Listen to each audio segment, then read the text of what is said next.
નમસ્કાર મિત્રો, સ્વાગત છે તમારું આજના એક નવા વિડીયોમાં। શાળાઓની અંદર ક્લાર્ક અને શાળાની અંદર સહાયકની ભરતી જે છે થવા જઈ રહી છે। તો આજે આપણે આ વિડીયોમાં આના વિશે સંપૂર્ણ ચર્ચા કરીશું અને આની લાયકાત જે છે એ સ્નાતક અથવા બીએડ બંનેમાંથી એક રહેશે અને તમને 21,000 સુધીની જે છે ફિક્સ પગાર આની અંદર આપવામાં આવી રહ્યો છે। તો આજે આપણે વિડીયોમાં આની સંપૂર્ણ ચર્ચા કરવાના છીએ, તો વિડીયોને લાસ્ટ સુધી જરૂર જુઓ જેથી તમને આની સંપૂર્ણ ઇન્ફોર્મેશન જે છે એ મળી રહે અને ભરતી અંગેનો ઓફિશિયલ પરિપત્ર જે છે એ પણ બહાર પાડી દેવામાં આવ્યો છે, તો એના વિશે પણ ચર્ચા કરીશું। તો શરૂ કરીએ આજનો આ વિડીયો।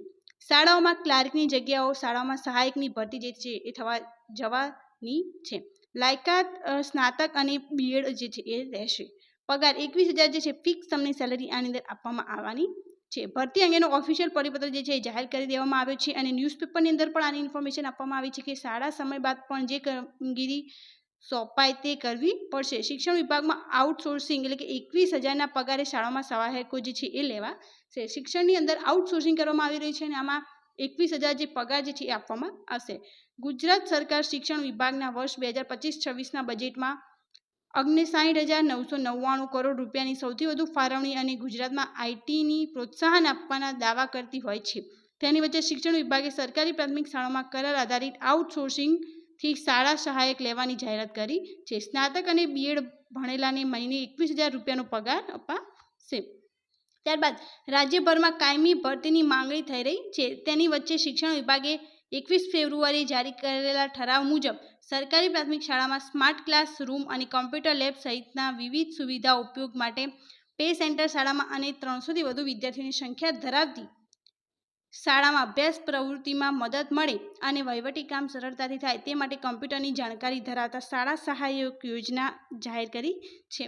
આશ્ચર્યની વાત એ છે કે તેમની ભરતી આઉટસોર્સિંગથી કરાશે। શાળા સહાયક સાથે 11 મહિનાનો કરાર કરાશે। 11 મહિનાનો કરાર કરવામાં આવશે અને જે કોમ્પ્યુટરની જાણકારી હોય એમની અંદર ભરતી કરવામાં આવશે અને મહિને 21,000 રૂપિયા પગાર તેમના માટે નક્કી કરાયો છે।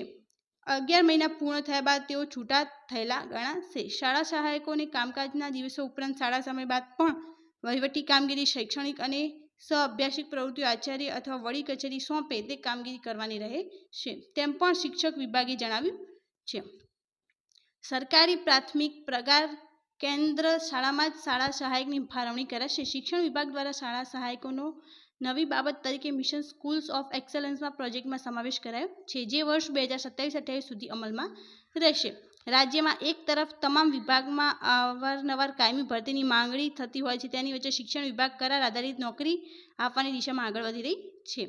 આઉટસોર્સિંગ એજન્સી થકી ભરતી થયા બાદ તો કુલ પગારમાંથી ઓછો પગાર કરાર આધારિત હોય તેમને અપાતો હોય છે તેવી ફરિયાદો ઉઠતી હોવા છતાં શિક્ષણ વિભાગ દ્વારા આઉટસોર્સિંગની ભરતી કરવામાં આવી રહી છે। તો અંદર આઉટસોર્સિંગ દ્વારા કરવામાં આવી રહી છે અને તમને આની અંદર 11 મહિના માટે જે છે જોબ પર લેવામાં આવશે અને ત્યારબાદ છૂટા કરવામાં આવશે। તો જેના અંદર આની અંદર જે એપ્લાય કરવા માગતા હોય ચોક્કસપણે એપ્લાય કરી શકે છે અને તમારા ફ્રેન્ડ્સની પણ જો 21,000 સેલરી બહુ સારી છે અને 11 મહિનો તમને એક્સપિરિયન્સ પણ થઈ જશે, જો તમે આ અંદર એપ્લાય કરવા માગતા હોય તો ચોક્કસપણે એપ્લાય કરો। Thank you so much for watching.